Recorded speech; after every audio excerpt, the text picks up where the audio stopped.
Garlic para mas lalong sumarap yung ating pork. Okay mga ka-Team Jeffries, rest na natin yung ating pork.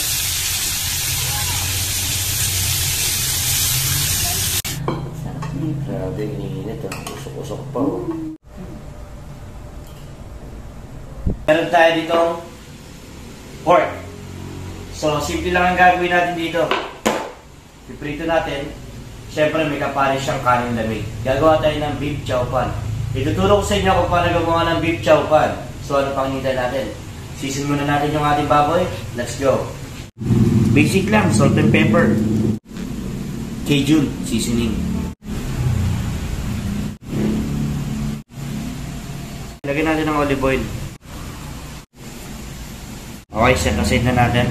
Meron na tayong oil sa ating pan. Siyempre, seared muna natin yung ating pork. Lagyan na tayo ng butter. Lagyan natin yung bawang.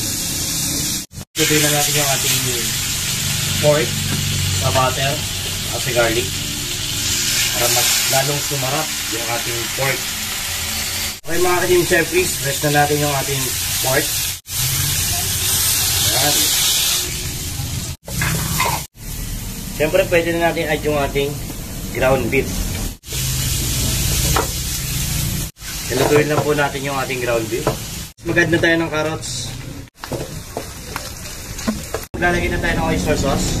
Siyempre maglalagay din tayo ng soy sauce. Kinesa mix. Sugar. Para pambalance sa atin. Lagyan na natin ng paminta. Mga Team Jeffries. Para lalong mas sumarap ang ating chow pan. Toast lang natin.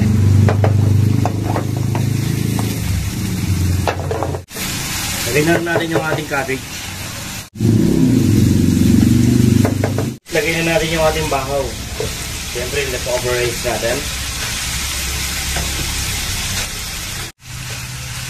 Grabe ko naamoy nyo mga Team Jeffries. Napaka-pakaw. Lagyan tayo ng salt. Malapit na maluto yung ating beef chow pan. So kung susundan nyo lang yung procedure natin, napaka-simple. So pwede nyo gawin sa bahay nyo.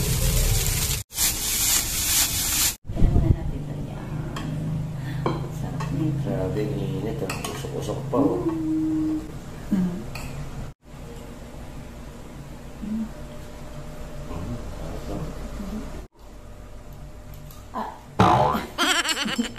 Masarap yun.